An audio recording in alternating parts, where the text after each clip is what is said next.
Hey everybody, thanks so much for joining Whoreible Decisions. Just wanted to make you all aware that our tour is paused for the meanwhile, but we can't wait to see you. Of course, we're going to announce dates. Of course, we're going to drop. Did you have to say pause? It's a pause. I hate the word pause. Why? Like when people pause for shit being gay. Can we say postpone? I don't even think about pause like that when I say it. I legit. It's a pause, ho, because we didn't stop. We just pushed pause, bitch, and it's gonna play at a later date. The fuck? I am sad that we're not gonna be able to see the Whore Hive specifically. I do real quick just want to shout out to everyone that was going to attend the Atlanta show. It was gonna be over 700 people host. So I'm looking forward to seeing y'all. We are gonna see y'all later this year, and you guys will receive emails and updates from Weezy and I's social media and all of that regarding when those dates will be returning. I do though want to say that for the Atlanta show and I believe the San Francisco show, guys, they are seated venues. So we are asking that you go ahead and keep your tickets. They will be valid. Well, they're all seated venues. What she means is assigned seating. So all of our venues, there's no standing room. We're always really big on you guys being able to wear whatever shoes you want without pain. But specifically for those shows, there is assigned seating. So that's really why. And even for Toronto, Toronto sold out so quickly. We hope that you guys keep your tickets because when we announce dates back, if we can't accommodate you with the date, of course it'll be a refund. If you can't make that new date, but just try to hold on to your tickets so that you got the sold out show and we don't want you to miss out. All right. Well, again, we want to thank the Whore Hive for supporting us. And as usual, we will keep you guys with an episode every Monday. So let's get on with the show. And hi, guys. Welcome to yet another episode of Whoreible Decisions. This your girl, Mandy B, a.k.a. Pet the Stallion, a.k.a. Full Court Pumps, a.k.a. Negative for COVID. What's up, though? How you feeling over there? I just felt... you can't say that. That's like saying you're negative for STDs. It doesn't mean it's a bad thing. This has been the funniest thing because this has been the only time I have seen people so kind of open with sharing their positive results. I think that it's more so because for this one, I mean, think about if you've had a person that you slept with that had chlamydia or gonorrhea, you would expect them to tell you so that you can get tested. It's a little bit different, particularly with this, because it's if you touched a surface or you were in the same space. It's not if you fucked that person. So that's why I think people are being open about positive results. Only because I think as a human being or a good Samaritan, you should at least tell someone, hey, if you know you were around me in the last 14 days, you should get tested. Right? Much like if you got tested and you had something, you could be like, yo, my pussy's burning. I expect the same for your dick. I hate that people just was a little ashamed that they had sex and caught something. But nah, we out here coughing, not covering our mouths, and it makes sense to people. What the hell? Fundamentals of fucking hygiene. I guess before we get started, we do have a guest, and I'm super excited. We're going to introduce her in a moment. But I guess, Weezy, we haven't really caught up in a while. So what's been going on with you? I am active as fuck. And by active, I mean going crazy in my apartment, doing fucking fire drills. Goddamn. I've been doing workouts I ain't never done in my motherfucking life. I didn't even know I could go on my balcony and do pull-ups. I bought a bike. Did you know bikes are $500? I don't know if anybody knows. No, bikes are very expensive. Bikes are $500. They're not cheap at all. The brand is Specialized. So me and Old Bay went to a bike store because it's literally the only thing we were like, okay, well, how can we be active? So I have a hard time running. I get really wheezy. So I normally just lift and shit. But we bought a bike, so we go biking in the mornings. It's nice. I'm not fucking that much. When the NBA got canceled is really when I was like, oh, this is going to be some shit. We were fucking a lot then at night, earlier in the night. Because it would be from 8 to 11, I wouldn't get dick. And it was right after we ate food now, we fuck, which is weird. So you're actually happy the NBA is canceled, huh? No, because I'm tired of fucking. But I'm lucky you. I'm leaning into it. The first few days, I had a really hard time detaching and knowing that we couldn't meet, fans of the show, and that my schedule was interrupted in a way to where I felt useless. And right. I really hate the pressure of I feel like everybody was like, oh well, you're a creative, so just make stuff. And it's just like, I get it, but like still I'm inspired by being around people and being collaborative. Even my writing sessions, I go to them 2-3 times a week. Those are completely over. I mean, now when we're doing writing sessions, it's like we're doing the show, but it's different. It's 10 people and one idea, and it's weird now. I'll share this link with you, and for anyone listening, you guys may have saw me post it on my social media, but ClassCentral.com I signed up. has over 4. Yeah, so there's actually a script writing class on there, and there's another one that allows you to write it helps you with a 30-page script for a pilot, for like an opener to a series. So I'll put the link in the description. Yes, it is free for the course. However, if you want the certification, that does come at a cost. But these are literally Ivy League schools. I think the script writing class is from Michigan State University. If you guys, Harvard's got some business courses too. Now, if just a heads up, they are free. If you want a certificate, you have to pay for it. No shit. People are like, oh, it's not free. That's free, nigga. Yeah, nigga, it's a certificate. You just pay for I do want to talk about with everyone, and Cory included. If you could talk about it really quick before we even introduce you, I want to talk about something we all really like that's happening since this has happened. Oh, okay. Well, okay. I guess we'll start with Cory, and guys, we are going to introduce the guest. I promise she's going to get a good introduction. So, Cory, yeah, what is one thing that is good that you think has happened because of what's going on, or like in spite of? Because I think I've been like FaceTiming all of my friends. Like I feel like I've been seeing my friends almost more because or like I've been like signing up for like live streams of like DJ sets or like dance parties or something like that, and I can like hop into one for like half an hour and then like hop into another one. So I feel like I'm actually connecting with more people. It's just like not that in person, which sucks. You're not the only person I saw on Twitter. People are like, I'm so connected with people now. I'm like, what? I'm like, I ain't gonna hold you. People. I was gonna say, for the first time in a very long time, I was on FaceTime with a guy the other night for almost 3 hours, and I was like, "What? That's fun. What am I doing?" Yeah. I think that one of the, I guess, positives that we have taken out of this, I would say, is I have had the time now in my house. I think Weezy and I, you and I have been on the road since like November, and I don't stop a lot. I literally have recently felt like, why the fuck do I pay rent? I'm never home. So I've enjoyed being able to binge, being able to sleep in my own bed. I've been able to clean and organize my home, in which I felt like I didn't have time before to do so. And yeah, I think that I've also gained an appreciation for the things that I would have never thought I was taken for granted, like the hair store. The hair store was motherfucking closed, and I couldn't get no acetone. Y'all, I had to soak these acrylic nails off. Y'all know how I feel about these acrylic nails. I'm down to 3 lashes. My lash place closed. A bitch, look, my hair is going out. I have a hat on right now. Personal care is a really big one. I think for me, I was supposed to get my roots done on Tuesday. No, yours, but I like dark roots with blonde hair. I know some people think I'm gonna have to like black roots with dark roots with blonde hair now. I don't have a choice. I'm grateful for. I was just saying this the other day. Like, I've noticed so much that I am so present, and it's weird. Like, I feel more calm. Like, I feel more at peace, even though I know it's an anxious time. I feel more chill.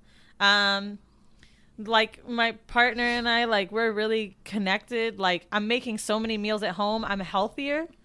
I've never cooked this much. I made swordfish the other day. Like I'm cooking a lot of crab boil, and I'm like really proud of myself. A fucking swordfish, bitch. Bruh. Bitch, you think you in Florida, hoe? Where you just buying swordfish? There's a fish market in Brooklyn. I don't live in that part of the New York City, but that and the other thing I was going to say that I noticed like online that I really liked, when you're like, okay, so there's no celebrity gossip right now, not for real, right? I feel like people are just so obsessed with like celebrities and just like their drama, and it's like we cling to that. And don't get me wrong, I love drama too. Right, I watch reality TV for that, but I've really appreciated that there's so much more engagement between people talking more than like shit talking. There's still shit talking, bitch, but instead of TMZ, I'm just following Andrew Cuomo's tweets. It ain't much of a difference. Like know. Andrew dropping them bombs, bitch. I love me some Andrew. I'm a huge Cuomo fan right now. How is that the only tea we get? But I don't know. Like, it's people crazy. on Twitter, they're like engaging more with fun like things to say to each other more than like shit talking. But maybe that's my feed. But I've felt that. I don't know. But I got news. I got news that Tom Brady is no longer on the Pats though, and I got really excited because I was like, it's not COVID news, and I'm like, I care about this. So I ain't gonna hold you. As far as connecting to people, I don't know if this is a symptom or not, but I have considered flying dick in, and it wasn't until recently that I realized how sad it is that we are the epicenter here in New York, and niggas is just like, no. I'm like, nigga, I'm offering you a flight and some food. I don't even be offering motherfuckers that at the normal time. But why would you fly? I was thinking, that's like your fucking girl, because I'm just like, because I feel like if you come in to drop the dick off. Like I'm applying the same fly out rules. If you come, you're my sex slave. I need the dick on demand. I'm like, I'm just trying to be hospitable here and offer the flight. I'm trying to be hospitable. Yeah. Oh, I do have a question. Is anyone's mom's freaking out? My mom is like, I gotta buy a bunch of soup. I'm like, no, my mom is so chill in times like this. She's just like, we're gonna be fine. Well, so my mom actually is a nurse, so she is an essential worker, so she's still out working. She's just really telling me how unprepared specifically Florida and her unit is, as far as it's someone took a picture of their pandemic kit, and it's literally nothing but like a fucking hand sanitizer that says everyone use and some paper towels. She said they don't have enough masks. It's really crazy, like hearing from the healthcare professionals right now. And my friend is an anesthesiologist. Well, she's a nurse anesthetist, but she still administers anesthesia. I don't know the difference. And so she's telling me the difference with her job too. It's fucking crazy. But guys, enough about this shit. Sorry. By the way, guys, I was about to be like, all right, ho, we said we wasn't gonna talk about this shit. We're recording remote, so it's hard to like. I think we have like a 2-second delay. So if we all thought we interrupted before. No, I was reading some news about the ventilator, and I actually have a tiny mini little thing, like a breathing machine in my house. Cory, by the way, that's why they call me Wheezy. And I literally thought to myself today, like, I'm going to donate this. This is like a super expensive machine. Bitch, don't nobody want your little humidifier. It's not a humidifier. You put like droplets in it, and it has like a huge tube, and you could put the mask over your face to breathe. So it's not a huge, like big, thing for ventilator, but I'm going through this selfish thing. Like, well, what if I get the shit? No, what if you need it? Oh my. Like, and I'm just like, but I feel bad, and I'm like, I want to do my part, but so I'm like volunteering to give old people food in the Bronx. Don't look at you just trying to be shady. Why you had to say the Bronx pussy asshole? I can't understand why you a hater. Y'all could have helped them. First off, you need to give it to Brooklyn, because the Bronx is stated as the lowest amount of cases up here. So give it to your people while you out there in Brooklyn buying swordfish, ho. Anyways, let's go ahead and introduce our guest, guys. You guys have been hearing a third voice for like the first 15 minutes of the show, but we want to let you guys know that we are joined. Oh wait, let's do a Caucasian drum roll. Make it. How do you make it offbeat? You're so awful. Not an offbeat drum roll, ho. We have Miss Cory B. Welcome to Whoreible Decisions, man. Thanks for having me. Do you want to go ahead and let our listeners know what you do? And guys, we have met before, so maybe you could share kind of how we met as well. Yeah. So I'm a sex educator. I'm a kink coach, relationship coach, and I also am a cannabis advocate. And those are the kind of things that I like work in. What's a kink coach? So a kink coach is basically somebody that helps people get better at their kink skills, learn more about kink. I get hit up by a lot of couples that have never done really kinky stuff, but they're interested in doing it. It's like a sex coach, but for like kink more specifically. King Noir and Jasmine. I think that's kind of how we would. I think they call themselves fetish trainers. Yeah. But okay, it's so like, the same. There's thing. no like certification. There's no like online certification. There's no like that doesn't exist. It's more of just like this is how people like people know what a coach is. So I just kind of like, you kind of make your own titles at a certain point. But yeah, so I teach people about kink. And so I met Mandy at, so one of the things I also do is I perform and I do like kink demos at clubs and parties and stuff like that. And so it was a rally, right? Yes, the pro sex rally. Now I just want you guys to know, I wasn't there, but I just would like to say this one word of what I thought a rally was. I thought a rally, actually, let me Google it since I'm recording on my computer.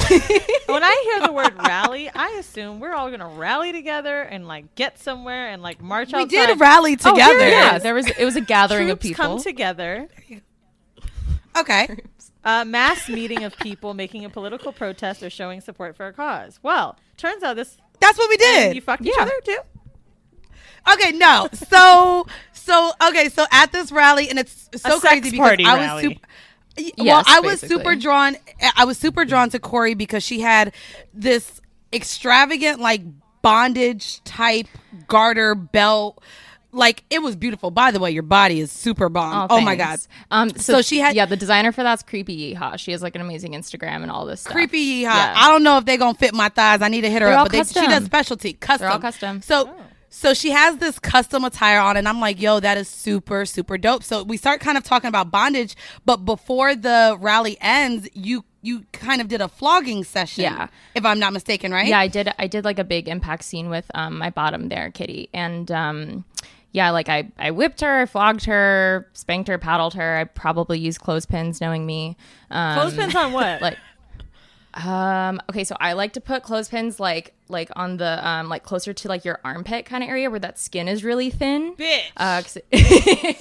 I'm really wait, you stick them in the skin though? Yeah. Oh, you ain't do that, sis. You didn't do that, but I think you did flog her to where I think she was getting welts or something. Oh yeah, like she liked pain. You didn't do that, but she got welts. I only work with masochists. So she did get welts, bro. Yeah, I hope so. She doesn't bruise very easily. So you said that you called her your bottom instead of your sub. Yeah. Why that term? So like she and I don't have like any sort of established dominant submissive dynamic or anything. Okay. Like in that scene, I was like doming her, but I usually use the verbs like top and bottom. Like I'm topping her, she's bottoming to me, just to kind of indicate like who's giving, who's receiving. But like you could say that I was like doming her as well. I just use those other terms more interchangeable. It was super lit. So guys, Cory is one half of the Never Have I Ever podcast. Yeah. So we do, I feel like we normally do icebreakers for people that we think ain't really into sex like that, but clearly you are, but we're going to do the icebreaker anyways. And this is also a game that maybe you guys can do in your group chat since we're all just talking to each other remotely anyways. So for the icebreaker for this episode, I wanted to do a Never Have I Ever. Yeah. So Weezy and I are also going to play along. So we're going to go around, I guess. What would this be? A triangle? According to you guys, it could be a fucking rally. We're going to go around the rally and we're going to say one thing that we have never done. And I do want to know if the other people have done it. And then for the second half, I want to go over something that we all have done and we never want to do again. So let's start with you, Weezy. Because I don't think there's really nothing you ain't never done, but we going to see. So sexually, never have you ever... So I've never done this, and I'm only thinking about it because I'm having recurring dreams that I'm fucking... So Cory, just context. My boyfriend's name, partner, whoever, his name is Old Bay on the show. So I'm having recurring dreams while in the bed with him that someone comes in the middle of the night, and it's someone I know that I used to sleep with. I just don't want to say their name on the show. And he fucks me. Well, Old Bay's next to me, and then Old Bay wakes up and they like fucking run this amazing train on me. Now, never have I ever had a threesome with two men, but this dream is so frequent. It's like 3-4 times a week. Oh, bitch, you want that shit. That's a fantasy at this point. And here's why I feel bad. Because we had a night on Friday where I was like really tired of being in the house. I was like, this about to be the club. I was like, I'm going to get some cigarette smoke in here. We're going to stand on the couches like it's a section. And we're going to make this the motherfucking club. He didn't let me stand on the couch, but basically I found out Magic City was doing lap dances. So I did this like stripper dance to his move. And it turned into watching porn. And all the porn I put on was MMF. And he was like, what are you trying to tell me? I was like, how are you receiving what I'm saying? And I feel like it was a no. So I don't know how to get him loose, but never have I ever fucked 2 guys, and it's like a super crazy fantasy right now. Cory, never have you ever what? Okay, so I'm really bad at this game too because I've done a lot of shit. And I play this on my podcast too. So the one that I thought of was never have I ever been anally fisted. Oh, bitch, me neither. Me neither. Weezy, have you been? No, Weezy, I don't think has either. She claims she still ain't never really had anal sex, but she let the head go in, so I think that's anal sex. I mean, it is. I just haven't had like strokes in my ass. That's what I want. And I'm not gonna lie. So, well, Cory, have you ever had MMF? Yes. Yeah. And I have too. So, okay, I guess you're. What do you prefer, prefer, but Cory? none of us. MMF versus like MMF or like FFM? Is that what you're asking? MMF. Yeah. Oh my god, I Me love it. too. It's my. Oh my god, it's my favorite. Getting DP'd was like the best thing ever. Like I can't. Oh my god, that shit was wild. Speaking of MMF and DP, never have I ever been DP during an MMF. So I just recently started trying to test what that would feel like, and I absolutely love it. So I've been getting fucked vaginally and having my partner fuck me with a dildo in my ass. And I've only done plugs. I can't fit the dildo because I'm not getting fucked in the ass. Girl, you better make them butt plugs a little bigger and get that dildo in there so you can stroke it. That shit feels Anytime so good. I do like the white girl moan, no offense, but you know what I'm saying, Cory. Like that, huh? It's when like I'm getting a finger in my ass and coming at the same. It's crazy. That's the only time I get the huh. How do you spell that? I love that shit. HUHHHHHHHHH. That's more like huh. No, I feel like there's an A in there. I was about to say HAU. HAU. There we go. So Weezy, we're gonna start back at the top. What is one thing that you have done sexually that you never want to do again? Oh. Getting face fucked after dinner? I don't know. Okay, wait, I listened to that episode. Oh, the first was it the first one? I was about to say I think so. It was like the first or second one or something, yeah. But you talked about that and you like felt like you were gonna throw up your whole dinner, it almost right? happened again recently, which is why I said. But it's because I'm doing these fucking goddamn Michelin star meals, bro. So have y'all heard of Masterclass? Yeah, like the app. So the fucking website? Gordon Ramsay's on there giving you the secrets to shit. So I'm making everything, okay? Fucking steak, scallops, sauteing shit. And suddenly he got horny, and I'm like, it's not oysters. What the fuck's going on? And it was a very big, like heaving sound. Bro. And you know what's the fucked up thing about niggas? Doesn't throw them off at all. You good? Okay. And you know I don't like gagging. I feel like I'm gonna die, and I literally don't want to die giving head. Like that's just one way I don't want to go out. And I feel like once I gag, I feel like I'm gonna I'd rather die like that than like, you know, some other mysterious disease not to be named. Like if yeah. I always said I wanted to die while having sex. That'd be a pretty great way to go. Which way, Cory? Oh yeah, that's like from being choked, from being what? No, I don't want to die from being choked. That'd be like too big of a news story or something, you know, like against choking or something. Because I love being choked, but I like it when it's done right.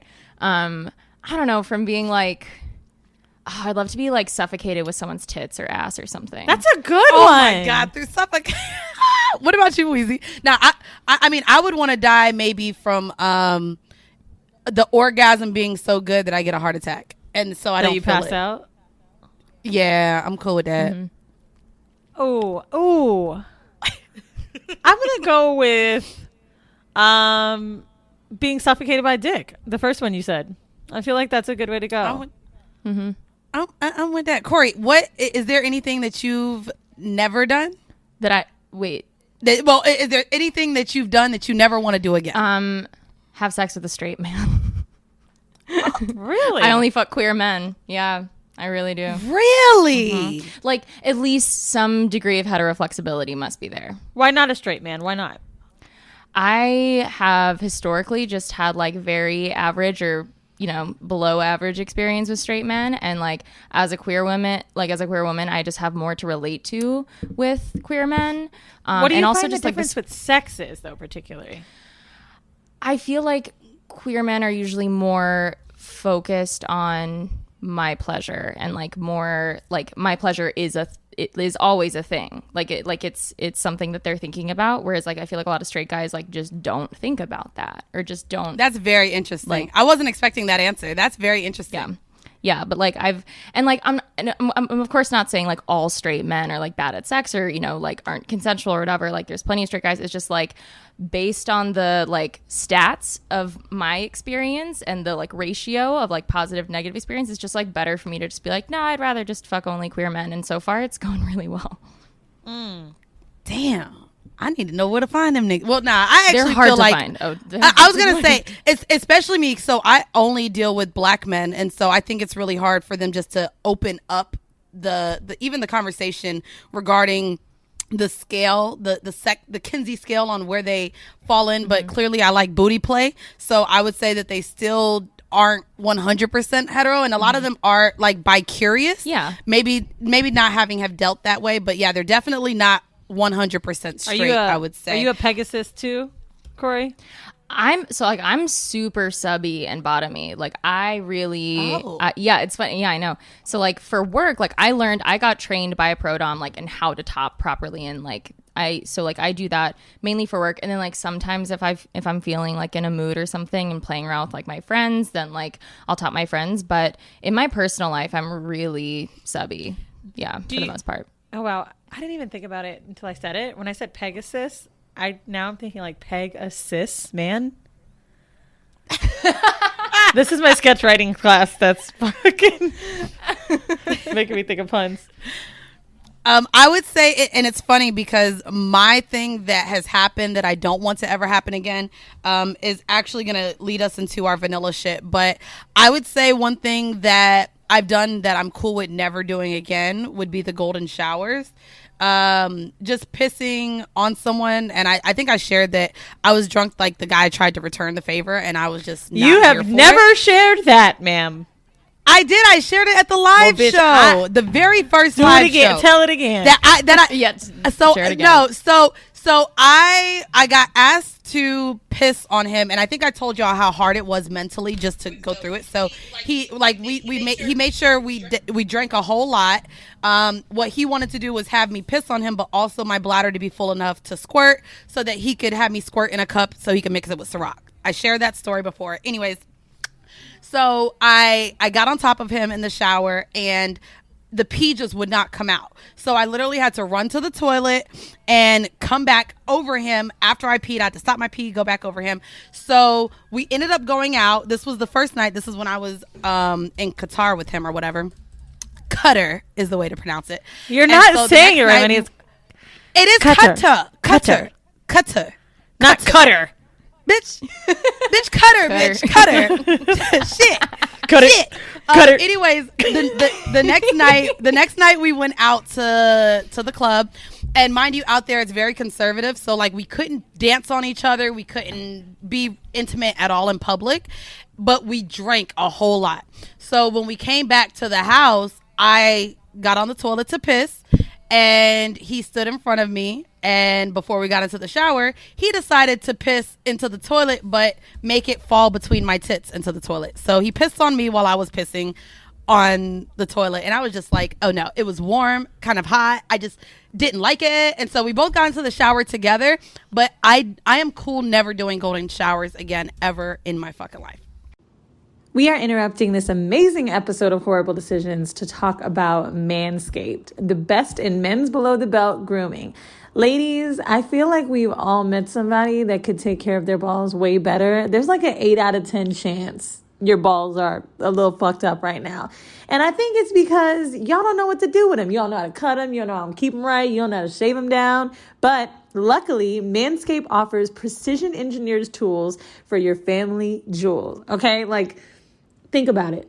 Who's going to do this for you? There's no balls spa. So in this time of you being home this entire week, the next week, or however long we're quarantined, this is the perfect time to get your fucking balls right. So that's why Manscaped has redesigned the electric trimmer. Engineering team spent 18 months perfecting the greatest ball trimmer ever created, just released the new and improved Lawnmower 3.0. This is a third-generation trimmer featuring cutting-edge ceramic blades to prevent manscaping accidents. Y'all are so worried about your fucking beards and what kind of stuff you have for that. Worry about your balls. We're the ones that got to be down there. Millions of balls are about to be nick-free thanks to Manscaped's advanced skin-safe technology. The battery lasts up to 90 minutes. It's one of the coolest features that it has is an LED light, and it illuminates grooming areas so that you can see down deep in the dark, crazy-ass hair and pubes that you be keeping your balls in. They've upgraded to a 7,000 RPM motor with quiet stroke technology. So maybe if you don't want to wake the whole house up while you're down there, it'll be nice with the quiet stroke. Show your mower off loud and proud because the intelligently designed charging stand is a rapid charging dock powered by USB. Yes, that's how futuristic and lit this is. If you're listening to me speak right now, you are one of the first people to hear about this life-changing product, and I want you to experience it firsthand. So, unfortunately, I can't shave my fucking balls, but you can get 20% off and free shipping with the code Whoreible at manscaped.com. That's 20% off and free shipping. This is perfect for a gift, ladies. Even if you never want to go down there because his balls look so crazy, just buy this as a gift to your goddamn self. Tell us how it works, since we can't do our own testimonial. Let's enjoy the show. So yeah, shared that. So I wanted to get into the vanilla shit. This comes from mirror.uk. It says that, so this is based on stats in the UK, but I felt like it still applied, maybe across the nation. It's probably more here, actually. So 1 in 3 women deal with unwanted slapping, gagging, or spitting during sex. A research company interviewed over 2,000 women between the ages of 18 and 39, and 38% of the women experienced unwanted acts of aggression during consensual sex.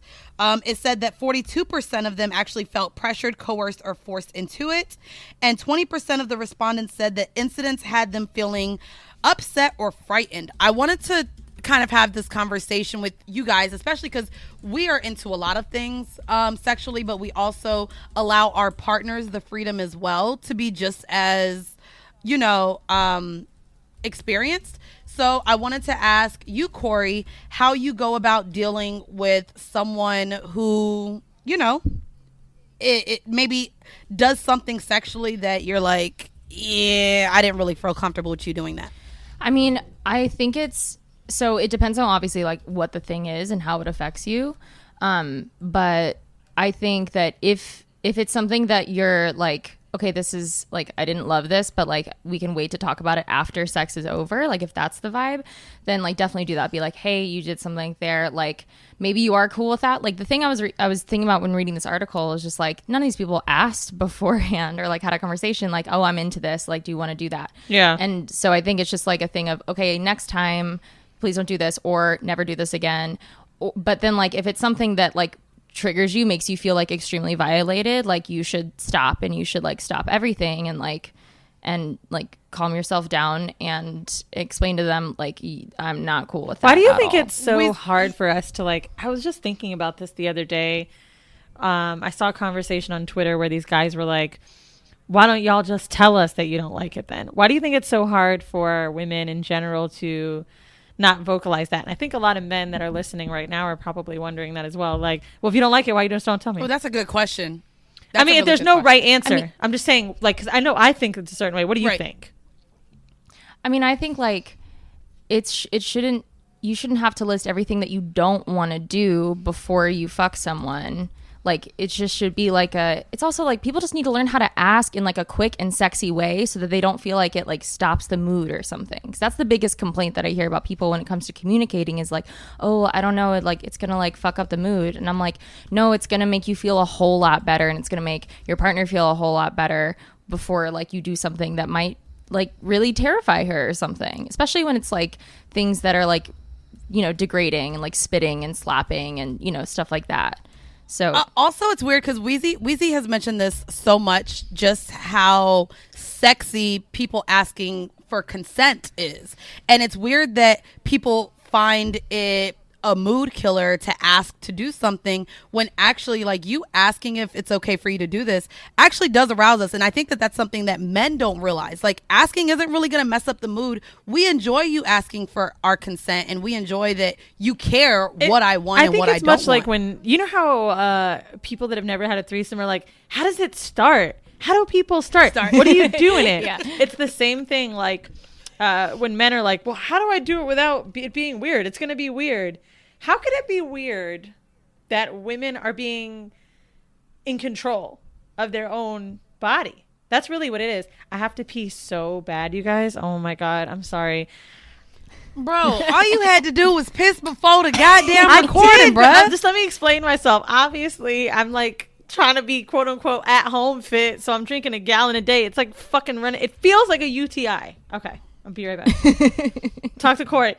So I guess I'll talk with her real quick. I guess Cory, I want to ask you then, for any act that you didn't feel comfortable with, do you have maybe a tip for our listeners as to how they can go to their partners and say, I didn't really like this. Can we not do this again? Kind of in a way that he doesn't feel like he violated her, or you know what I mean? Just to make both parties comfortable. Yeah.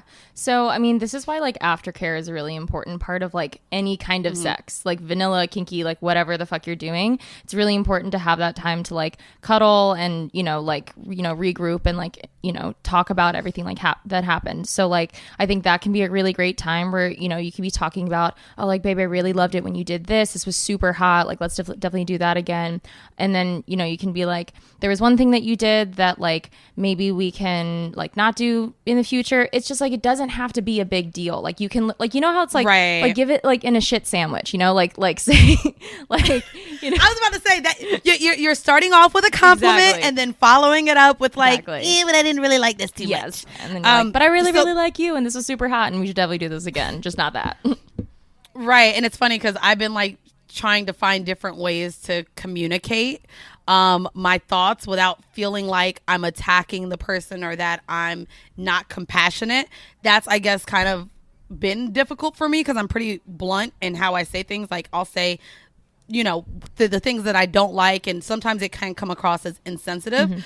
It's crazy because my homegirl said that I ain't shit. So I did have sex with someone recently, and I'm not going to say his name because he has a nickname on the show, but we don't have really great sex, but I had an edible while we had sex, and he made me come 3 times, and he's never made me come, and it probably wasn't good that I told him that after. I pretty much was like, Nick, no, not that I faked it, but we have sex, but it's like just going through the motions of sex. It's not like I ever really orgasmed, but this time, and I'm sure it was like just the heightened of having the edible, like I was just like, holy fuck, I saw space. I literally saw space. It was purple. And so like afterwards I was like, damn, does that mean I have to fuck you every time on the edible? And I told my homegirl that I said this, and she was like, bro, you probably made him feel like shit. Yo, so but like, true or false? Maybe I need... Can you have good sex without coming? Because I think you can. Yes, absolutely. Ooh, that's a good question. Yeah. So to me, I'm not gonna lie, I don't really agree with that. I think because I've had so many times, and Weezy's gonna fucking jump through the computer at me like with 24/7. Sorry, I'm bringing it up, but like I always came. No. Like I always came with him, and so. To me, you shut the fuck up. I hate your fucking face. But anyways, no, like I always came with him. So I grew to a point where I didn't want to have sex just to go through the motions and say, oh, well, that was fun. I like the feeling of coming and orgasming and having like almost like all of my endorphins or whatever the fuck comes out while you have sex. Like that shit. That's what I want to feel. I want to feel that high. I want to feel that release. And when I just go through the motions and a nigga comes, because clearly I see it in the condom or on my ass or on my tits or something, I'm kind of jealous that he was able to experience that and I wasn't. So I have sex personally. Sad. I know. I don't give a fuck. Bitch, I want to come. No. I mean, that's sad. By the way, when I said that it felt like a UTI, I realized when I was peeing, I was like, oh, I shouldn't have said that. I mean, like, because I've had one before. You know how, like, when you have a UTI, it's like, Wait, is that what we're talking about right now? Oh, no, I have to clarify because I feel like I got... Bruh. You're drinking so much water, like, when you have a UTI, like, you have to drink so much water to, like, get it out. But the thing is, I don't have one. I'm doing this because I think it's going to make me, like, lose my fupa. And it's not working. All it's doing is making me fucking pee like crazy. But reason I brought this up, my pussy has never been more fucking juicy since this shit. Oh, but it's because you're hydrated. Holy shit. Yeah. Like copious amounts of water, but like crazy wet. Like I almost thought I peed on myself the other day and I was like, oh no, this is just like me fucking being so horny and like wet. It's crazy what hydration's doing. You could probably squirt I'm a lot walking too. around. If you, yeah, for sure. You could probably definitely squirt now. Piss, 100%. You should try. Nah. It's not piss. It's if I can squirt a lot because I'm drinking gallons a day, it's piss, ho. Do you want? No, we're not. I was like, okay, I'm the educator here. Like, should I? Right there we. I mean, we talked about this, and squirting is piss. But what I am saying, Cory, is if your guesstimate is that this is the time, nah, it's pee.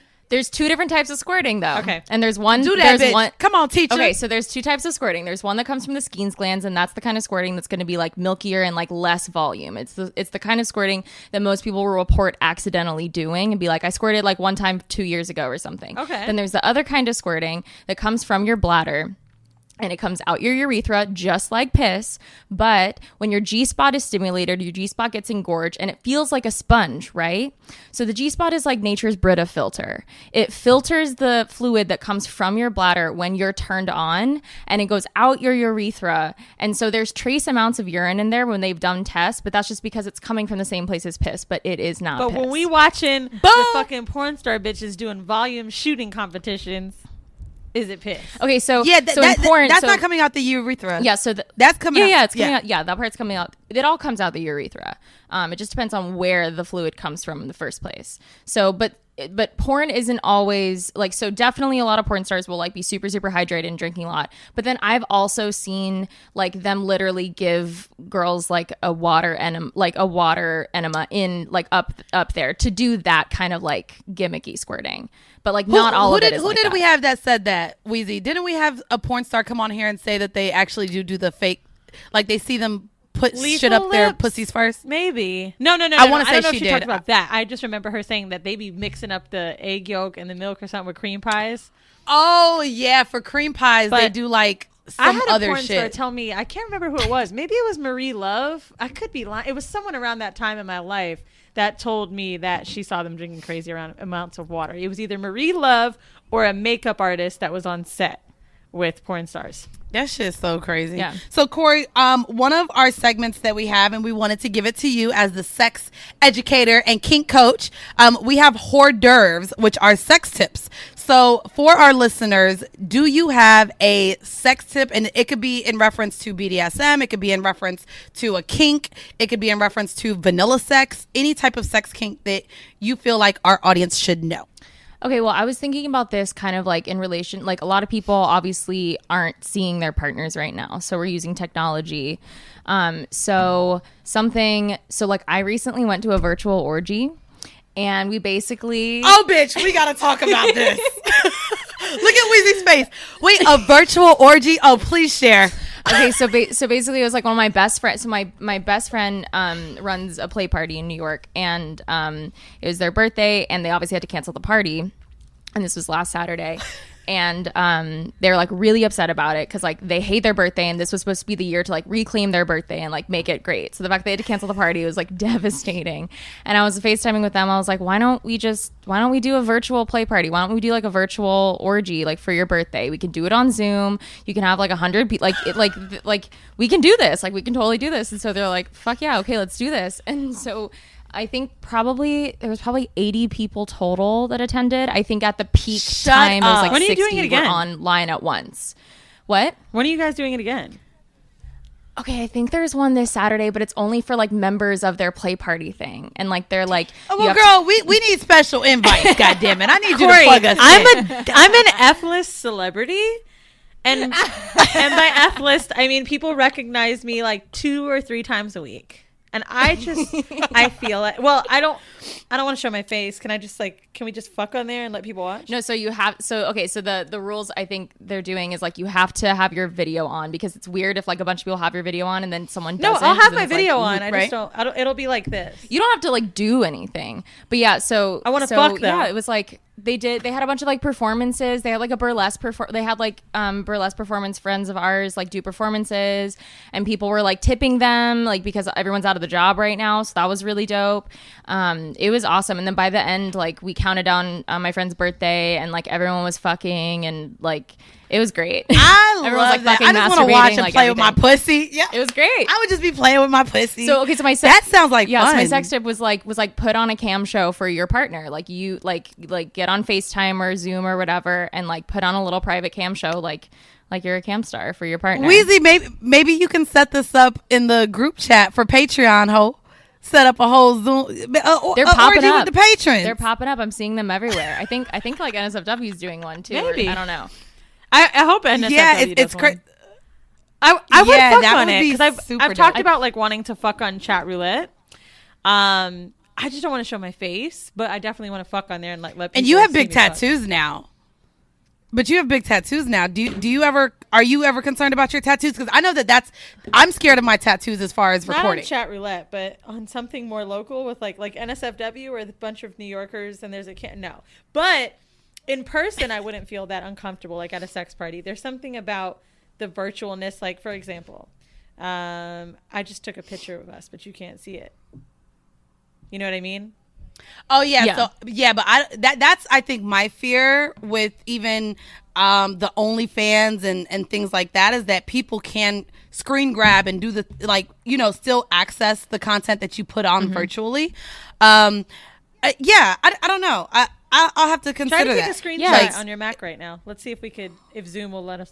Oh, I ain't got my MacBook. I just got I have this set up on my HP because I have a 2 monitor setup going on right now. Let me see and it doesn't connect to my. Let me see if it tells us. Hold on.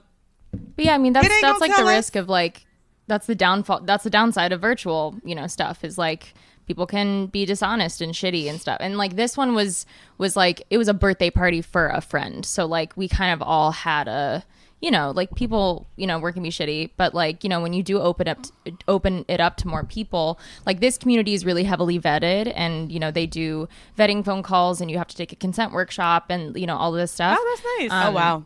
Yeah. So it feels a little bit safer because of the amount of vetting that's required to become a member. I would say too, even when I go to the nude beach over in Gunnison, I would say like people mostly in the kink space are aware of privacy and respect for others. And so when people have been in this lifestyle for quite some time, like you just know not to have your phone out. You just know just to put it away, just to make everyone around you feel comfortable. That's true. And so speaking of the lifestyle, before we get to this week's horrible decision, I want to let you know that this week's episode is also brought to you by Dipsea. Do you need a break from your inbox or the exhausting amount of social media? With this goddamn coronavirus, I know that my pinky, my pinky has a dent in it from holding my phone so much. So go ahead. It's now time to prioritize a little me time and to help you recharge. Dipsea can help you focus on something more pleasurable than whatever it is on your to-do list. Dipsea is an audio app full of short, sexy stories and guided sessions that are designed to turn you on and help you get in touch with yourself. Imagine like a better scripted perpendicular story. Something like that just to get you in the mood. The stories are relatable and immersive, so you feel like you're right there. There's something for everyone, whoever and whatever you're into, and they add new content every week. So for our listeners, for the Whore Hive, Dipsea is offering a 30-day free trial when you go to dipseastories.com/horrible. That's Dipsea, DIPSEA, stories.com/horrible. Again, that's a 30-day free trial when you go to dipseastories.com/horrible. That's WHOREIBLE. Now let's get back with the show. So I wanted to have the conversation because, for this week's horrible decision, when I was reading a little bit more into Cory, I thought that just your journey into the sex world was interesting. And I know that Weezy and I have been doing this podcast now for 3 years. We finally made 3 years. And there's just been so much things. I think that this podcast has been a huge part of my sex journey. Outside of all the stories that we've shared, I've learned so much since starting this podcast and, you know, being introduced to people like you. So I wanted you to kind of, for people who may not have had the conversation regarding sex in their households or growing up, if you could kind of share your journey into sex and becoming an educator. Yeah, totally. So, I was actually a theater kid growing up. I did musical theater. That was like my life. Like I went to school for musical theater at first. And then I hated the program. And so I changed my major and I had no idea what the fuck I wanted to do. And so I just kind of started taking classes of stuff that just was interesting to me. And I started taking classes centered around like identity politics, you know, and talking about like race and class and gender and sexuality and all this stuff. And I realized I'm like really passionate about this. And I came out as bi when I was in college. So then like that part of my identity became really important to me. And eventually I joined an individualized study program where I created my own major, and I studied media and technology, gender and sexuality, and pop culture, and kind of how all of those things how old are you? intersect. I'm 23. I know you mentioned, well, and just reading on you and us having a talk, that you didn't really talk with your parents so much about sex. So when you felt that you were bisexual, how was that conversation? Did you feel like you had to come out and announce your sexuality to your parents at all? I came out in the worst way to my mom. Oh shit. It was horrible. Like I feel so bad in hindsight because I freaked her the fuck out, but like it was like over the summer and it was like late at night, and the next morning I was about to go fly to see like my boyfriend at the time, like in Texas. And like, I don't know why, but that night I just like came to the realization. I was just like, fuck, okay, yeah, I'm bi, like this is real. And then like I just had this my mom and I are really close, and so I just had this urge to tell her, and so I fucking woke her up at like midnight and I'm like crying, I'm sobbing, and she's like, what is wrong? Like, what is wrong? And I was like, I'm not pregnant and I don't have an STD. And so like I'm setting her up for the worst experience. Then I finally say like, I'm bi. And she was just like so tired and confused and like groggy, and she was like, are you sure? And I was like, yes, I'm sure, like yes. And so eventually like, and then she kind of asked me if I was like bi with my best friend, and I was like, nope, she's straight as fuck. Like that is not the case. Is that fucking Katie? I knew it. You guys love movies, don't you? Because I was also like spending all this time with my best friend that summer too. So that's funny. I wanted to ask you, Weezy, was there an announcement for you when you came to terms of your sexuality? I know you said your mom is super like accepting, but did you feel the need to announce it to your sexuality at all? Her twice. She just thought the first time. So it's funny because my story is kind of similar to Cory's. The first time it happened, my mom might not even remember this, but my first time doing Molly, of course, it's a drug story, but that's all the good ones I have. My first time doing Molly, I was with two friends. Funny, one of them lives up here in New York now. And we all do Molly together. And it's crazy because when you do a drug, that's such a euphoric drug, you know, and you get all in your feels. And it made me want to be around my mom. So it's like 3 a.m. I go home. I think I was 17 at the time. And I was like, Mommy, oh my God, I took ecstasy. Because I knew she didn't know what the fuck Molly was. And I just want to be around you. And my mom was very, very sweet to me. Because my mom had done some shit before, so she already knew I'm going to fuck her up if I'm a bitch. So she gave me a bath. We were like sitting there. We were laughing together. I was like, Mom, you know I like girls. And she's like, okay. Like she didn't believe me. So next day, she was really mad at me. But I'm glad that she let me ride that high out. But I was dating Scissors, who I actually have dated now as an adult.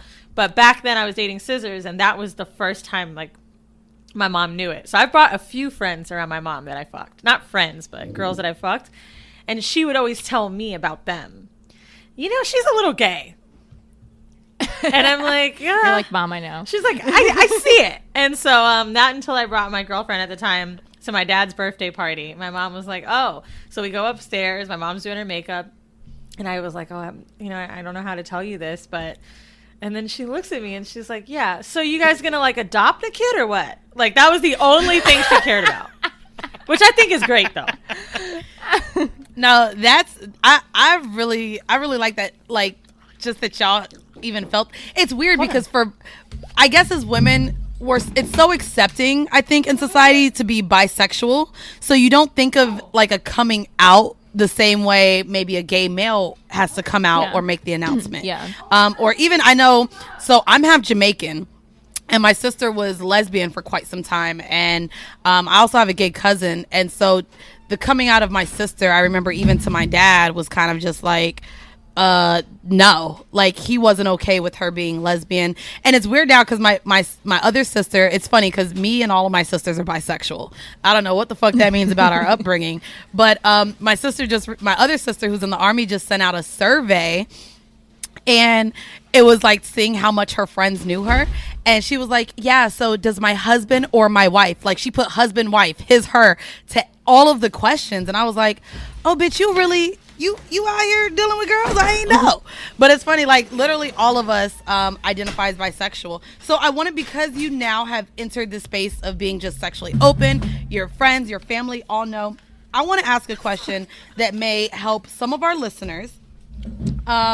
I wanted to ask, what is the healthiest way to grow sexually with a partner who may not be as interested in the kink space or being more freaky? I think we get that question so much, just from people like, hey, I want to explore and my partner's not really into doing anything. Yeah. What would you say is the healthiest way to grow sexually with a partner who's not really trying to do much? Yeah.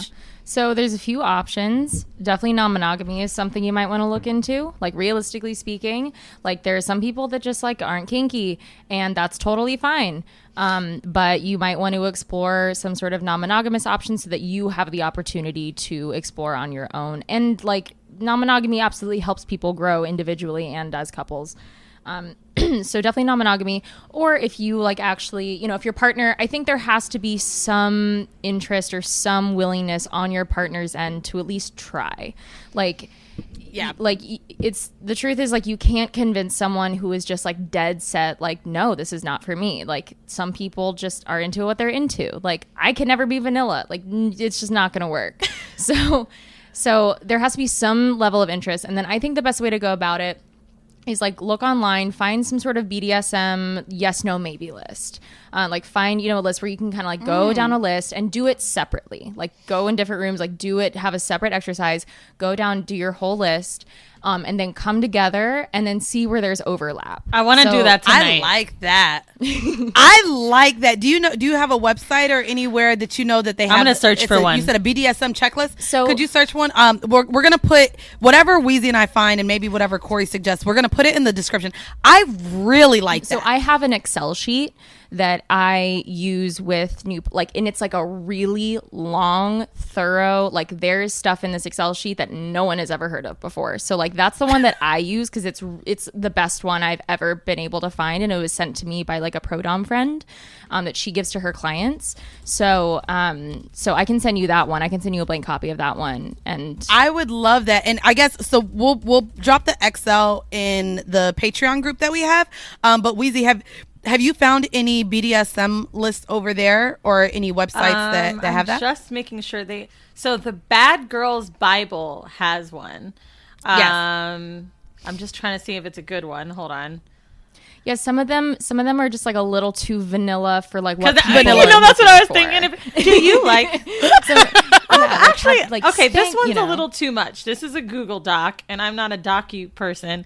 Just send me the fucking thing and I can click yes, no. So it has different sub-chapters. The first one I'm looking at is bondage and suspension. Oh, shit. I'm sorry. It went away. You see why I can't do motherfucking... Okay. It has like a... I'm actually not trying to be funny. This is how bad I am. Okay. Bondage and suspension. So they have an activity section, experience, limits and interest, and then comments. Blindfolds, bondage... immobilization, chains, ropes, harnesses. Then the next one is impact and percussion, spanking, flogging, tail whips, wooden paddles, face slapping, shit like that. The next one's sexual activity, swallowing semen, coming on partner, fisting, etc., sensation play. See, scratching, biting. I like that. I think that that's something that maybe if any couples are listening, I think that this is a great way to maybe introduce this new one's things lit. too. Especially like right now when you're stuck together. Oh yeah, service and restrictive behavior. Service and restrictive. So some of them on here is forced servitude, following orders, eye contact restrictions, shit like that. I love. I'm not gonna lie. I was going to say, I love that it takes it out of sexual acts, too. Yeah. Kink and sex are different things. They can intersect, but like they're different. And I think that we're learning that just by even, we had one of the, Taylor McFly, she came on and talked about how she's a dom and doesn't even engage in sex at all. So, and she does like findom, she does, just the servitude aspect, the humiliation. And I just think it's interesting that list has that. Yeah, if you can save that, Weezy, just so that we can give that to our listeners, maybe we'll put that link in, and then if you can share your Excel, we'll share that. Just Google, on you guys, if you don't want to click on a link and you're confused, BDSM checklist. It was the first thing that came up, in-depth BDSM checklist by badgirlsbible.com, and it comes up as a Google Doc on your computer. I'll send it to you guys as well. I like that. And I guess, Cory, you've been again through this journey. I wanted to ask you, Weezy, in the last 3 years of doing Whoreible Decisions, what you feel like you maybe learned the most sexually during your sexual journey with having the podcast. I think the most growth I've experienced is like the non-monogamy. Like I said it and I feel like people wouldn't believe me at first. I would see like a lot of comments like, oh, like you're just doing that to please your man and blah, blah, blah, blah, blah. And like, I would get confused with that too, but it's because I was exhibiting so much jealousy. But throughout the show, I learned that I really am non-monogamous and that the jealousy was just normal. I just didn't know how to navigate it. Also, I think that my partners weren't making me feel as secure. Like now I understand the relationship I'm in. And I think the interesting part is not that this didn't stem from the same way, but Cory, I don't know if you've heard the term situationships, but a lot of the relationships I was having were this unclear boundary of who we were to each other, even though there was a lot of time spent and there was a lot of love there. And I would kind of use steps as like, okay, well, we're blending families, so we're together, without having someone say those words to me. Now my relationship's different, where it's very clear and we call each other, whether it be partner, boyfriend, girlfriend, whatever. That makes me feel like I can handle this. And it actually makes me feel comfortable enough to do it too. Because a lot of times I would be like, nah, they're saying that I can, but if I do, he's not going to want to be with me anymore. You know what I mean? Those things would come in my mind. But I also really enjoy the aspects of non-monogamy. Like something that would have made me so jealous the first year of this podcast. When my man was in Europe, he was about to sleep with this girl, but we talk every night before bed, and I guess he really still wanted to call me before bed. And he was like, yo, I'm with so-and-so. Like, I want to talk to you. I was in Mexico, and I was like, okay. And at first it was weird, but she was smiling. And I think the other thing too is like, oh, she gets who I am. She knows that this isn't like going anywhere, and he is still making me a priority. And it felt really good. Have I done the same for him? No. But I mean, like even recently when I was in Orlando and I saw scissors, I was like, damn, yo, do I? Because I really was like, all right, you going to bed early, babe? Great. Like that's the kind of shit that I was thinking about, because I'm not as comfortable as he is. You know what I mean? Like I feel the freedom, but like I don't know if I could be like as open. So I'm learning, but I also know I'm very comfortable with it. Yeah. I like that. And I guess I can just quickly share my journey sexually. I think in a condensed version would be just kind of my connection now to more of the LGBTQ community, identifying more of myself, and also realizing that my acceptance in maybe not dating a hetero cis man, and just kind of me being more fluid with my partners and making sure they accept who they are and making sure they're honest with me as far as their sexual desires, their sexual past. and making sure that they feel comfortable. I have felt like I took like a load on when starting this podcast, because I feel like so many people were just wanting to share with me because they feel like they can't with not, many other people. So for a long time, I felt like I was just becoming like the fucking dick whisperer diary or some shit. Like, niggas was just like sharing this wild thing, and it made me feel uncomfortable because their partners weren't aware that these things were happening. So I would just say, as far as what I want from my partners sexually, the conversations have advanced, and just knowing that I don't want someone with homophobic tendencies. I want someone to be able to hang around my gay friends and not feel uncomfortable. And I think just me more opening those dialogues to have other people understand where things are coming from. Even with the Dwayne Wade situation, I've gotten into mad arguments with a lot of my hetero cis friends, and just having them understand like how they think is just doesn't make sense. So just kind of the education aspect of what I've learned and sharing that with others has been kind of what I think I take from this journey. I wanted to get into the home mail real quick. So this home mail actually comes from a friend, and I want both of your opinions on it because I shared with her what I think she needs to do. I'm not sure if she was fully upfront because it's with multiple partners that this is happening, but I wanted to have this conversation, and I wanted both of you guys' opinion because I'm sure this is happening to maybe other women and they don't know how to respond. So this is this week's home mail. It says, I am single and have a pretty decent sexual lifestyle. However, there's been a reoccurring issue with my partners that I can't get past, and it's really fucking with my spirit. Starting in 2019 and 2020, I had one too many experiences of stealthing. Stealthing, for those of you who don't know, is when they're removing the condoms without asking. She said the first time it happened, I was extremely irate and went off and just felt completely disrespected. I just cut him off, and then it started to happen with my partner. And then it started to happen with my partner that I have prior sexual experiences with. I try to make it an educational moment and explain that it's not consensual and is considered as rape in some cases, but I recently just had my third experience and it happened again. I am so tired of this because I feel like they're violating my personal space, and right now I feel like the average person may say, maybe you should pick better partners or just slow down. I've also had the conversation about the use of condoms before being intimate, even switching my position so that I can feel what's going on down there. I feel like I'm taking all the appropriate steps to avoid this from happening and taking ownership of the issue, but it's getting out of hand now. This is the third time, the third partner. The men that are doing this are making it seem like it's normal, using the basic excuse that I just really want to feel you, or it's not that big of a deal, I don't have anything. Do you have any advice on how to navigate this? Because I'm 2 seconds away from catching a case for hurting someone's son in these streets. Oof. Right. Go first, Cory. God, well, first of all, like, that's sexual assault. Like, that's full stop. Like, there's no way around it. Like, I mean, at least the way that I see that, it's like, that is, yeah, no. If you take a condom off in the middle of sex without asking someone before, like, that is sexual assault. You violate someone's consent. Like, there's no way around it. Our legal system might not be caught up to that, but that doesn't matter.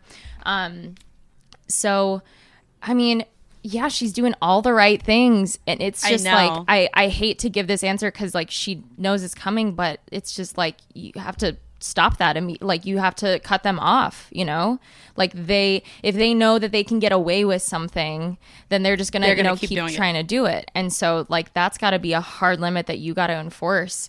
And I'm sorry these people are being fucking assholes to you and like trying to say that it's normal. Like, no, that shit's not normal. That's not normal Taking at all. Taking off condoms is normal. I think men wanting to fuck you without condoms is normal. Like, yeah, like maybe trying to try it, but not to do it. Yeah. Or I've had people ask, like, can I just like put it in and then pull it out and then put a condom on? I'm like, no. No, that fucking takes away the point. Hello, Weezy. No, I was thinking. What would your advice be? I've only let something like this happen to me when I was young and dumb, and that's no offense to your friend because I. She is young, and she's young. Well, I was thinking like now that I look back, because I already remember the guy, and like I knew he would take it off and I would let it go. Like, why would I let it go? And I think I just wanted to make sure I didn't piss him off. Like, there's a big thing in being I'm trying to find the words, but basically standing your ground with men, and this is much like the vanilla shit, is something that I think really comes with either maturation or age. Because I know you're 23, Cory, but you have that already about you, right? It could be your sexual health background, though. That might be it. But I mean, I never really took it serious until I got older. And then when you really come down to it, thinking, I always try to say, like, what advice would I give my friend? And if, you know what I'm saying? Like, I'd be like, bitch, you're dumb. But why can't I take that for myself? So for me, you can take our own advice. Yeah. Like, I mean, I'm a coach. I literally like help other people, and I still come into the same problems that some of my friends come into. And I have my group of friends that I can text and be like, I need you to tell me exactly what I would tell. Oh, it's always easier said than done. It's always easier said than done. But I think the main thing that we need to remember is, like, what happened to me when I finally confronted him about it. He was super gaslighty, like, wow, like, I'm not going to feel nothing. It's not going to feel you. And then it makes you feel like, oh, he's not going to have good sex with me. And it's like, it's really silly. But, you know, the main thing that I do want to say about condoms, why it's so important to trust your partner and use them. Like, I don't know if your friend wants to have kids, but we had a friend when we were younger, Mandy and I, who had a kid. I haven't heard from her in years, but her partner, who was the only person she had ever slept with, got her pregnant like the first few weeks. You know who I'm talking about? She got gonorrhea from him, and it literally was fucking up her fallopian tubes because she had it so long, and she was in the middle of being pregnant, and it could pass on to her kid. So, like, not only can it make you infertile if you're not you know, like pregnant, but just like how serious those basic STDs are, like, nah. Because I've even heard people be like, oh, it's a pill, but it's not. Like, maybe no, but also the fact that she has 3 multiple partners. I think that maybe needs to be more of a conversation. I know that not so many people are open with sharing when they're having sex and stuff like that. But if you have multiple sex partners, maybe to make a guy not feel comfortable fucking you raw, you should maybe be more open and say, hey, just so you know, you're not the only person I'm fucking. And so just so that both of us remain safe and clean, I use condoms with all my partners, and I think that you should respect that. I told her that maybe she wasn't being stern enough, and I say this because a lot of women, even the giggle no. Oh my God, stop. Oh my, you know, oh, don't do that. And so I said, maybe you actually need to be more stern and let him know, no, my nigga, like, I'm taking this serious. You're violating me, and actually make him feel bad for what he's doing. And I think by the way, during sex next time, she's got to do it before she gets over there. Oh yeah. No, this has to be a separate conversation. Like, and I think that use the word sexual assault. Use it. That perks people's ears up, being like, oh shit. It's like, yeah. Like, there are states in this country that consider that sexual assault. Like, yeah. Why are you tripping for? I just... Yeah, I just think it needs to... I think it's so weird how reserved we are in terms of making sure we don't hurt people's feelings in terms of telling them what we like and don't like during sex. And I think that that's something that as women, we need to start just even having the conversation to have women feel comfortable with saying, I ain't like this. Don't do this. You're not going to do this. And just kind of saying it more stern to where we don't give a fuck how you take it. I'm telling you exactly what it is. Like, just... you know, just to be more stern with how we're doing. I like both of y'all's responses. I think it was similar to mine. And I would say too, if you do feel like you're violated by any of your partners and they're not listening, that it's not that important to keep them as your partner. You may need to just cut them the fuck off. Period. Cory, I do want to thank you for joining us, guys. We are recording remotely, so I hope that you guys enjoy this. Why did you do that have voice? any like plans here? I don't know, bitch. I don't really know, girl. Listen, bitch. I'm on my 3rd coffee for the day, and it's only 4 o'clock. You know what, okay, fuck. Like code switching. Somebody, no, I'm serious, Cory. I'm like being so honest, right? I'm on fucking live. I'm on a friend's live, not my live, my friend's live. Mm-hmm. My friend's white. She's cool. And one of my girls jumped in and she was like, why'd you sound like that? And I was like, because I can't talk to that bitch like I be talking to you, bitch. Yeah. But only because, like, I feel like I'm going to make her uncomfortable, right? Mm-hmm. But, like, now that I'm thinking about it, did we have a switch up this episode? I mean, not you really. I think this was niggaless. No, Oh, nah, but I said niggas still. I just said it less because she probably not fucking niggas, and I feel like I can't, relate to whatever whiteness and pink dick she got going on over there. For Cory, go ahead. Cory, you look like you live in Brooklyn with that brick wall. Yes, so I live in I'm also from Atlanta. You guys know that, right? Hello. Okay, bitch, you ain't got no type of Atlanta slang. I don't know. It's funny. It's funny that you're from Atlanta because I don't know if y'all see this. So there's a guy, Marco or something. He goes through Walmart and he be like just saying lyrics to people. And they came up to this Asian and she was like, you better hold up. But she was Asian as fuck, but with a super Atlanta accent. I was like, oh, bitch, that's an Asian from Buford Highway in Atlanta. Hole. So wait, like from Stone Mountain. So what's your type? And even if it is a white guy, when you go outside of the bobbies, here you go. Because I'm a bobby fucker too. I love it. You know what I'm saying? That was my first time going to Williamsburg. Was for dick. I'm like, yeah, I fucking love babies already. Are you kidding me? Okay, no, but tell me, like, what's your other type? Is it Indian guy? Is it like West Indian, Spanish? Okay, I just first of all, I don't remember the last time I dated a white guy. I dated, so my partner is he's half Japanese. And then my last partner was half Lebanese, Middle Eastern. Wow. My last partner before that was half Puerto Rican, half Indian. And so you like them brown? Yeah, so like okay. I like dark, brown and yellow, brown and yellow. Dark features. Like I like dark, thick eyebrows. Like I don't like blondes. I don't date blondes. If you look like you could be my sister or brother, like I'm not into you. It's just nope. Brown and yellow, brown and yellow. But yeah, no, I just don't. Yeah, that's that. I would say that's my type for all people, all genders.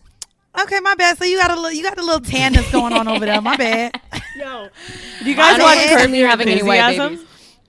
I've seen some episodes. Nah, There's an I haven't episode, seen it. the final episode I watched yesterday, and he was in the delivery room with this couple that was having a baby, white girl and a black guy, and he's like, "Oh my God, what'd you guys name it?" And they're like, "Kwame," and he was like, "Little light for a Kwame, little light for a Kwame."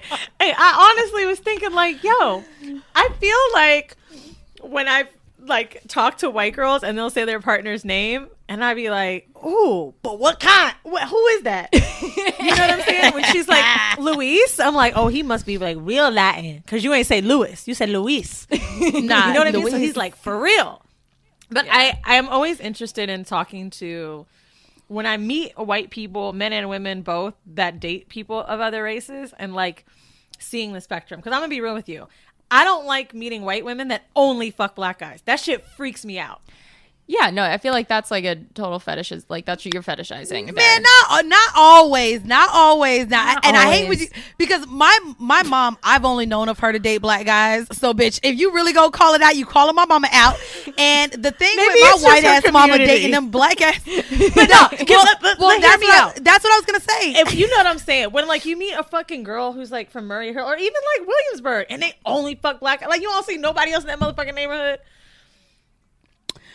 First off, I also want to let y'all know we recording remotely, so Weezy gonna let this go over an hour because we ain't in the studio. So she's like, well, you know what? Let's start another topic about interracial dating, bitch. And I'm just like, damn, no, but I mean, so it's crazy because I don't feel like every time it's about fetishism with white women dating black guys. Yeah, I don't think every time. Obviously not. I mean, but so y'all saying majority because Weezy rolling her eyes, pussy. Okay, if it's always, yeah. It's always my mom. So here's the thing too, even with my mom. So when she wasn't dating and when she didn't have a boyfriend and she went back into the dating realm, she actually, and of course, y'all know I was born in 1990. So this was like mid 90s to early 2000s. She felt like bringing us as biracial, you know, she has 3 biracial daughters, that white men felt some way in terms of her having 3 biracial children. That makes more sense than anything else to me, because if your kids are biracial, then you feel like I want at least them to feel accepted within the relationship I'm in. But you know what I think would just come into my mind when I said it? I saw the picture of the Kardashians with their entire family. Did you guys see that? Yes. And someone said this is such fucking fetish. But it is weird. Like, you guys just love them? Really? Like that much? Bitch, I'm Kendall. I'm Kendall. I'm the auntie with no kids, baby. Just there, who has a career. Like she's like she doesn't give a shit, dude. But like, how you live in LA and you found no fine Cory. white boys, bro? All the fine white guys are fucking in Brooklyn and in LA and then Europe. So you telling me the Kardashians, they just got Cory fucking Gamble? What? I mean, but look at the one white guy that we saw Kim date, Chris Humphries. He ain't even good looking. God. Wait, was he white? I thought he was black. Mixed. What is he? Is he? Oh, Chris Humphries is black. I thought. Bitch, I didn't know. Nah, but at least Courtney kept it up. Nah, but Courtney, she dated Luca. Oh shit. Yeah, wait, Courtney. Oh, Scott. Courtney got Scott. So that's what I mean. Fucking Courtney Hamptons. at least dabble. She at least fucked Luca Sabbath, if that's how you say his name. Oh yeah. Well, I think Kendall. She was fucking. Wait, is Blake black too? Bitch, damn, them motherfuckers transparent though. Blake is black or he white? They're mixed. Yeah. Yeah. No, he's damn. mixed. Well, fuck. All right, my bad. I tried. You're right. They be dating. That's what I mean, right? Look, I ain't gonna lie. Look, remember, not the Jenners, but the Kardashians. They're Middle East. They're Armenian, so they're right. Not so Weezy, white. do you consider? I do. They're technically not white. That's the thing, though. Yeah, you consider them. People have thought. You consider them brown? You consider them brown or white, Weezy? Google an Armenian, I mean, that just because they've changed their features doesn't mean that. I mean, if remember those old pics of Kim with this almost like low key sideburns, big nose, like she had all of her like you know baby what? hairs I ain't lasered gonna, off. I ain't even gonna hold you. I thought this was a really educational episode, and here we go, probably gonna get canceled talking about. Here we go, making it problematic. Wait, you don't consider the here Kardashians? I go. Look. I mean, I guess. I mean, I'm also just talking so that I can up my N-word count since you want to call me out. Nigga. Bro. That you, was so Weezy. bad. Shit. Anyway, it's been a great episode. I'm so glad. Let's do it. Since Cory, you know what? Cory's got a little mix in there. She said she likes fuzzy eyebrows. I'm going to do an on-beat Caucasian drum roll now.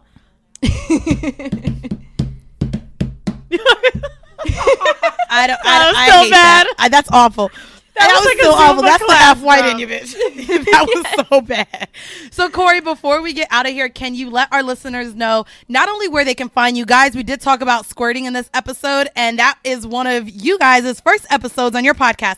So, can you go ahead and let everyone know your website, your Instagram, as well as your podcast, and even share your co-host name and what you guys talk about on your podcast? So you can follow me on social. I'm on Instagram and Twitter at Miss Cory B, MissCoryB. And my podcast is called Never Have I Ever. Our first episode's on squirting. We also just dropped a mini-sode about squirting where we read other people squirting. But my podcast, it's different because we bring somebody in that has never done something before, or like I've never done something before, or my co-host hasn't, and then we actually do the thing on the show. But if you want to listen to us doing that thing, so like my friend squirted for the first time ever on my podcast. But if you want to listen, I love it, bitch. You want to come on the show? Like, bitch, I gotta think of like what I've never done. Yeah, no, like, girl, the audio and you guys share video as well, but on Patreon, no, so right? we don't do any video, and we did that in order to protect the identity of people who want to remain anonymous. But yeah, so basically we have a conversation about it for the first 20-30 minutes, and then we break and we set up the better mics, and we record the experience actually happening. The episode that's going to be out on Monday is who made her squirt? My partner. So you hear just a whole bunch of moaning. You hear the sounds. No, what's and the everything. minute mark? I know you know. No. It's so we can't have that shit on iTunes, right? Because that's like porn. Oh, right. So that part, if you want to listen to actual squirting, is on our OnlyFans. So you have to subscribe to the OnlyFans. Come on and try to get. Girl, you so smart, bitch. Mm-hmm. Look, bitch, we might have Weezy. You gonna fuck your partner and record the sounds, and we can make an OnlyFans account. I'm scared that OnlyFans is gonna stop my bag one day. Okay, so we'll do it on Patreon. Maybe you could fuck and we just hear the audio of you fucking on Patreon. Hey, if you're a patron, let Weezy go ahead and put all the little squirt bubbles, the little droplets under the sound. I think I got it still in my phone. He was recording, and you said this episode's dropping on Monday, or yes. Okay, so listen. You can listen to it today. I'm getting fisted in this episode in the second episode. Wait, shut the fuck up. Yeah, I got vaginally fisted for the first time. on my podcast. You got vaginally fisted, and you and you moan and talk. Do you walk us through the experience? Yeah. Like, guys, he has 4 fingers in me now. Okay, so it was my friend Lenore that did it, and a woman. So it's like. Yeah, so Tiny I fist. was like, first time vaginal fisting. I cannot get a dude's. Absolutely not. No. It's too big. We talk about that. My pussy hurts. Thinking about it. It was amazing. But yeah, so you can listen to that today. But yeah, we do bi-weekly episodes, but we do mini-sodes in between and we read out your stories. So yes, mini-sodes. So you guys definitely subscribe to Never Have I Ever. I'm definitely my co-host name is Gabby Scaringe. You can follow her on Instagram as well. And I'm hoping to get Gabby on here. Y'all know, listen, we setting up remotely. We was like, let's not do 4 voices the first time we figure this shit out. But we definitely want to bring Gabby on. I want to thank you for joining us, Cory. Thank you for having me. As usual, we are going to leave you guys with a 5-minute bonus clip from our Patreon. Again, this is a time where I know you guys are all working from home, unless you're an essential worker. Hopefully, if you're an essential worker, they're still allowing you to plug your headphones in and listen to us at work. Yes, thank you. I just met some construction workers this morning when I was on my bike ride in Brooklyn, and they just made me feel so good. And they didn't make me feel good this morning, bitch. I heard the banging on the goddamn concrete this morning. I'm like, damn, they essential, ho? I was mad. It feels like there's always these construction sites around New York City that are never being worked on, and then all of a sudden everything's shut down and they're just like on it. Bro, it's corporate fucking greed, man. And honestly, it's really sad because I feel like nurses, like people in the medical field, are a little more safe just because maybe they're hyper aware of keeping clean, whereas with construction workers, they touching the same tools, things like that. But I was on the bike when they called after me, and I was like, and both dudes like, we love y'all, and I was like, oh well, that's not her. I think he thought one of my nigga was Mandy, but anyway, I was like, bitch, look, just going to prove that I'm the darker one of the two. Thank you very much. Bitch, I said I would hug y'all, like, but I'm sorry, and they're like, it's all right, and maybe in a month, and I was like, probably never again will we ever. The hug is dead. Bro, imagine the hug probably is dead. The handshake has died, dog. Yeah, it's all like waving, weird fucking waving, and like elbow bumps. My friend just had to come over because I was having a microphone issue, and literally, my initial thing in my head was to hug him, and he was like, "Nah, wipe down the mic. You've been on bikes and shit." I'm like, "Yo," he was fucking terrified of me. I would be too, ho. You was in Miami 2 weeks ago. I'm terrified of you now. It don't matter. You ain't been self-quarantined. I'm still nervous. God damn it. I did not think for a second. So I went to Miami after we recorded last week's episode.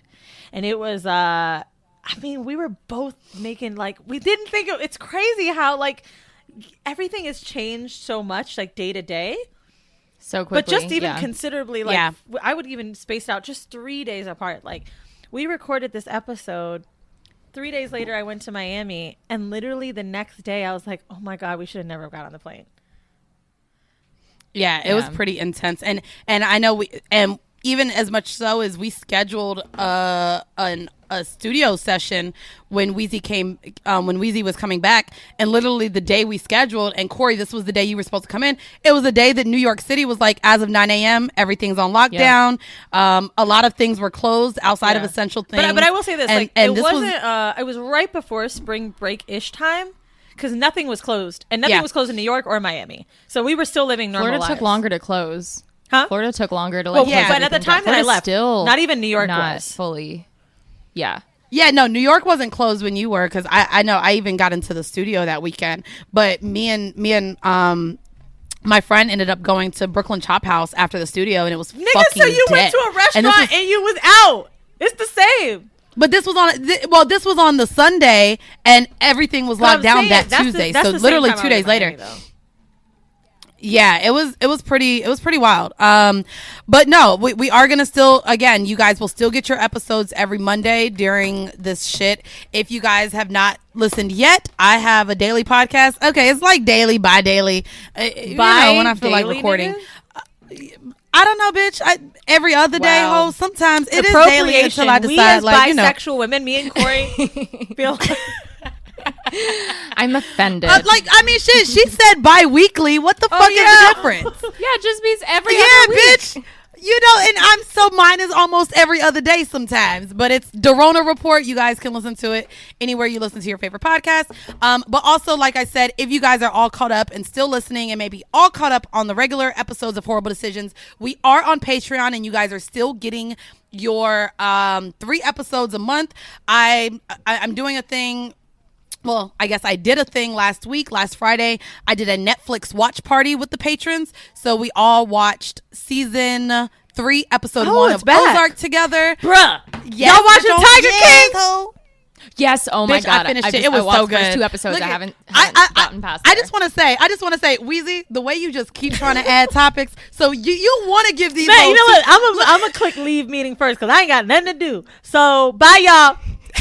I'm serious. I hate you. Bye, guys.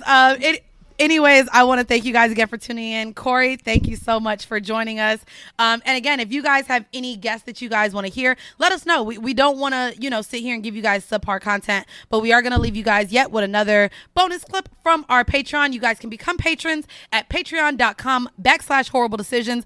Because it is an 18 plus platform, you do have to type in /Whoreible Decisions for us to pop up. And can you go ahead and drop your OnlyFans as well? Yeah, we're onlyfans.com/neverhaveiever. We're kept it easy. Yes. Yep. So yeah, easy. $10 a month. So thank you again. And we're dropping you guys with a clip. Thank you guys for tuning in to yet another episode of Whoreible Decisions. Bye. I found it interesting because it was the portrayal of also a bisexual black man, which we did get to see in Issa Rae's Insecure. Mm-hmm, yeah. And then we're also seeing on the show that's on BET right now. I can't think of the name. The comedy? Yeah, and I can't think of the name right now. But I saw a thread about it. I found that it was interesting how he projected all of his insecurities onto her, but also that he created, I wanted to call him a pathological liar, because in the sense, so basically, again, if you guys haven't watched, these two got engaged. It was Carlton and Diamond. And literally when they're on their honeymoon, I would say, or not the honeymoon, but the retreat, couples retreat. The couples retreat. He came out and was like, I just want you to know that I've been with men and women. So fast forward to the next day, they're sitting at the pool and she doesn't understand how they spent all these days talking, opening up about everything, and he omitted this information. And so his response was just like, I don't owe you my sexuality. Well, not only that, but that's the one thing you said I agreed with. What? I don't think anyone owes you their sexuality. In this realm, I think bitchy, we're engaged. Yeah. I don't believe it's like, I don't fucking feel like I need to tell you I used to fuck bitches in a pod. I don't believe that. If we're supposed to be I need to tell you that I've been eating pussy and I fucking baby girl. In the context of the show, you're telling me you're not going to tell me what it is. Yes, that is whack as fuck, Weezy. Same. That's fine. I am very, very, very serious when I tell you I believe that my sexuality is private until you need to know. You don't need to know that I'm into choking or spitting or rough shit or bondage until I want to tell you. Now, according to this show with shit like that, like I get it, but also I think on his end, now here's the thing that sucks. He was shitty and I wish it was someone else. Cause it's like, I feel like he made the situation look shitty. No, but to me, but to say he wanted to know that she would fall in love with him as a person before his sexuality, I was like, damn, yo. Nah. To me, your sexuality not only is a part of you, to me, why I enjoyed how the exchange happened was because I think a lot of people in terms of bisexual men, they automatically think that women attack them. But I thought that it was a clear indication on how much bisexual men genuinely aren't accepting of themselves. And so the way that he threw the hissy fit and projected himself and also came across as a pathological liar in the sense where he was like, nobody has a problem. Well, a woman has never had a problem with this. You should hear the stuff they called me. He kept saying that. He just kept saying, well, a woman has never had a problem. This is why, and then he went into following, this is why I don't deal with bitches like you. It literally like flip-flop, but this is why I hate that we do also push the narrative of biphobia and society's hate to it, when in reality, there's a lot of these bisexual men who have an inner hate for themselves and truly not accepting who they are based on how they think people will react. It's not about how they think people will react. It's about how people react. Well, people react to and things. He's black and bi. But people react to Two things in every instance. I've told guys that, you know, even in terms of pegging, or let's not go to pegging because we know men attach the anal thing with their masculinity. Weezy mentioned one time she likes being choked and spit on.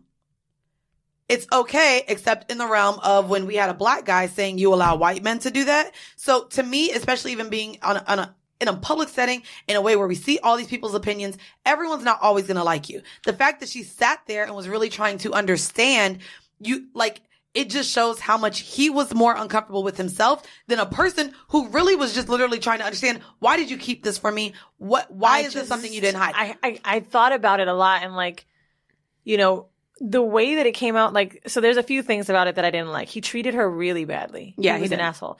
The way that he treated her was over the top, like, sassy. He was hurt, though. Hurt people. They do. You could see he was struggling internally. That's what I'm really saying. Which is what I'm saying. And sure. Also, I don't know.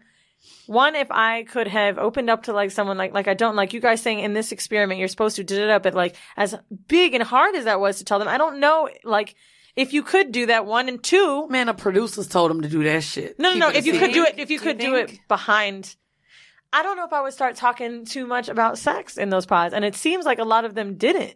Like, it was very clear a lot of them didn't. Well, Bennett definitely made sexual innuendos to everything. But I'm saying a lot of them. Right. Some people did, some people didn't. I think it depends on the person. And I'm such a sexual person, and I feel like I would have got into the sex talk. That's for sure. Been something that's used against me in terms of finding a deeper love that no, I would not have. That no, I would not have. That no, I would not have. That no, I would not have. That no, I would not have. That no, I would not have. That no, I would not have. That no, I would not have. That no, I would not have. That no, I would not have.